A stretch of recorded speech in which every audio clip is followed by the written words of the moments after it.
Fala galera, sejam bem-vindos a mais um vídeo do canal e hoje eu vou falar para você quais são as características que eu analiso na hora de promover alguém para um líder comercial, um gestor comercial. Vem comigo a partir de agora. Bom, seja muito bem-vindo, muito bem-vinda, eu sou o Neto Simões e no vídeo de hoje eu vou falar para você que é um vendedor que já está tendo algum certo resultado e está mirando a sua primeira liderança, um cargo ali de supervisão, de um team leader ou até de um coordenador. O que eu analiso para que seja factível para esse candidato, para esse colaborador ter acesso a essa oportunidade, né? O que deixa uma pessoa postulante a isso? Então, vou trazer aqui para você quais são essas 4 características que eu gosto de analisar para essa primeira liderança na área comercial. Mas antes de eu ir para lá, deixa aqui seu like, deixa aqui nos comentários se você já é um líder comercial, se você está querendo ser, para eu conhecer um pouquinho melhor de você. E antes até de eu falar dessas 4 características, muito me perguntam se deve buscar no mercado um líder comercial ou formar dentro de casa. Isso é uma dúvida recorrente de empresários, de gestores, etc, que estão ali na cadeia, no topo da cadeia de liderança, né? Eu gosto,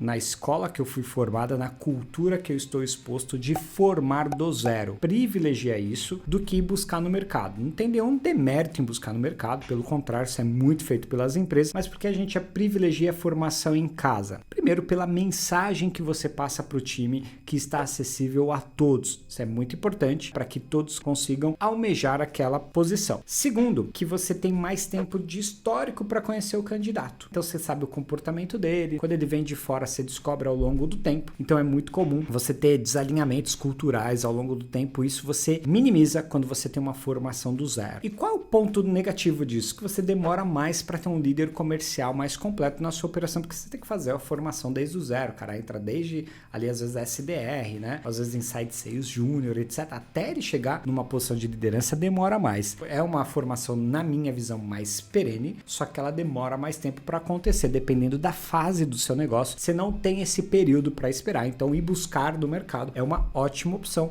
mas só para deixar aqui, não tem certo ou errado, tem aquilo que combina mais com a sua cultura e o principal, qual mensagem você quer passar para o time. Às vezes você vai buscar no mercado, vai, mas deixe claro para o seu time que há oportunidades para quem está lá dentro também de ser desenvolvido, certo? Vamos lá! Das 4 características, a primeira é a seguinte: um líder comercial, ele tem que ter resultados inquestionáveis para os demais, os liderados. Seja ele, eu não gosto muito de botar um líder para liderar um antigo par dele, né? Eram do mesmo cargo, agora esse cara vai liderar. Eu não gosto muito dessa estrutura, tá? Mas ele precisa ter um histórico que quem for ser liderado por ele sabe, pô, esse cara já fez bastante coisa, né? Ele já teve resultado. Ele precisa ser o melhor do time, o número 1 em vendas? Não necessariamente. Ele precisa ser constante. Ele não pode ter muito altos e baixos na produção. Por que ele não pode ter altos e baixos, Neto? Pelo seguinte motivo, tá? Se ele não consegue ser constante, lidar com a adversidade de tal ponto que em determinados momentos do ano ele vai ter que dar um pouco mais de energia para ter um resultado parecido e ele for ter muita oscilação no resultado dele, é um método de trabalho que ele tem que é muito ruim replicar aquilo. E o time dele vai ser reflexo do método de trabalho dele. Então, enquanto ele não consegue lidar com essa inconstância, não é um candidato forte na minha visão. Porque quando o time dele oscilar, ele não sabe como tirar o time daquela oscilação, ele não sabe o que fazer para aquilo. Então, ele não desenvolveu essa skill. Então, por isso que o histórico dele tem que ser de constância em resultados. Novamente, não precisa ser todo mês o número 1, mas todo mês ele tem que estar entre os destaques. Faça chuva, faça sol, certo? Habilidade número 2. Ele precisa ter uma didática para ensinar. Então, como que você vai percebendo isso ao longo do tempo? Que de repente você fala, pô, Neto, mas ele é vendedor, aí eu vou promover ele, eu só vou conhecer a didática dele depois que eu quero promover ele, certo? Errado! Você já tem que expor ele a situações que você comece a identificar a didática dele. Como que você faz isso? Através de treinamentos, simulações, pede para ele começar a dar feedback para as pessoas, para você ver como que é esse feedback, se é estruturado, se tem uma linha de raciocínio, se ele lembra o porquê daquela técnica é aplicada e não somente como a técnica é aplicada. Então já dá para você expor ele a ambientes para saber se ele tem alguma didática, porque se ele vai ser líder, ele vai ter que saber replicar o que ele aprendeu em demais pessoas. Então a didática é um ponto fundamental para você ter elegibilidade para ser candidato a um cargo de liderança. liderança na área comercial. Ponto número 3. Olha, esse ponto aqui é uma característica que eu não tenho natural, eu tive que desenvolver. Eu sempre falo pro meu time que ele é pré-requisito para liderança, que é organização. Tanto é que, como não é natural meu, né, não é natural do meu comportamento, eu sou organizado em campos muito específicos da minha vida. Eu falo, se não fosse minha esposa, minha gaveta de roupa seria uma bagunça, mas se o meu líder comercial me ligar na hora e falar, Como tá a nossa taxa de conversão atual, nosso SLA de primeira resposta, de resposta mediana, quantos leads a gente tá recebendo, como que tá a performance do time, eu consigo respondê-lo de prontidão, porque eu tenho os dados bem organizados, eu tenho ritos com times bem organizados, agendas fixas. Então, no campo profissional, eu consegui desenvolver essa habilidade que não é nata da minha pessoa, né, da minha personalidade, mas eu tive que desenvolver para conseguir liderar times grandes. E mesmo que time pequeno, você vai precisar ter essa habilidade desenvolvida. Então a organização, ela é fundamental. Você não precisa ser metódico, né? Você não precisa ter tudo no meu... Eu não vou mostrar minha mesa aqui agora, senão vocês vão dar risada. Mas na hora daquilo que é o core business de um líder,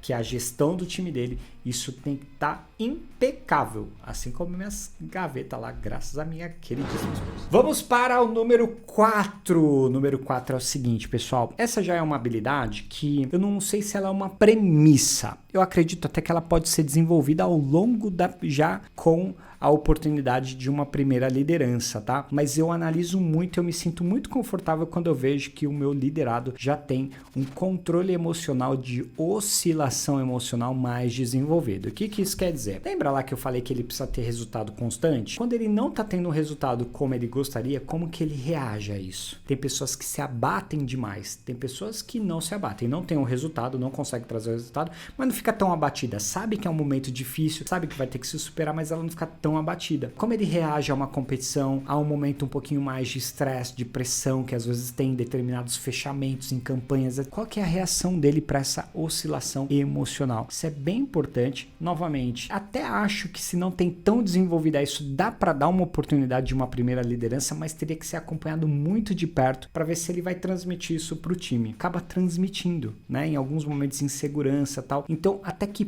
ponto ele consegue gerir isso? Se ele estiver muito exposto, muito vulnerável, mostrando muita fragilidade, eu não colocaria ele para liderar um time ainda. Trabalharia esses pontos, essas skills, antes de colocá-lo nessa situação. Então é um ponto que eu gosto de analisar, como que é a reação dessa pessoa quando as coisas não vão bem, quando tem alguma dificuldade. Isso é bem importante. Espero que tenha te ajudado. Se você está visando uma liderança comercial, acompanha aqui o canal que eu vou deixar várias dicas para vocês. Me coloquem aqui se você já é líder ou se você está buscando a sua liderança. Até o próximo vídeo, galera. Um abraço, até mais.